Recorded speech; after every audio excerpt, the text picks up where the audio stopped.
Hi friends, ఈరోజు మన video వచ్చేసి కొబ్బరి పాలతో టీ ఎలా తయారు చేయాలో చూద్దాం. ఫస్ట్ మనం కొబ్బరి బోనం నుంచి కొబ్బరిని వేరు చేసి ముక్కలుగా కట్ చేసుకోవాలి.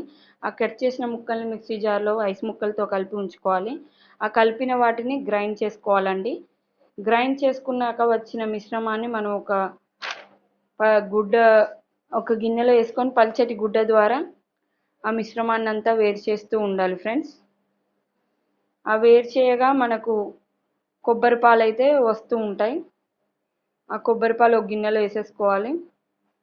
చూడండి, ఇంత కొబ్బరి పాలు వచ్చాయండి మనకు. వాటిని ఇప్పుడు మనం ఒక చిన్న గిన్నెలోకి ట్రాన్స్ఫర్ చేసుకొని టీ పెట్టుకుంటున్నామండి. చూడండి, మీరు కూడా ఈ పాలతో ఎప్పుడైనా వాడి ఉంటే నాకు కామెంట్ చేయండి ఫ్రెండ్స్. టీ ఇలా తయారు చేశానండి. ఇప్పటికైతే టీ చాలా బాగుంది. నేను టేస్ట్ చేసి చూశాను. చూడండి, కొబ్బరి పాలతో మా ఆయన టీ చేశారు. మీకు ఈ వీడియో కనుక నచ్చి ఉంటే like and subscribe to my channel Crazy Family and share to your friends. Thank you for all your support friends.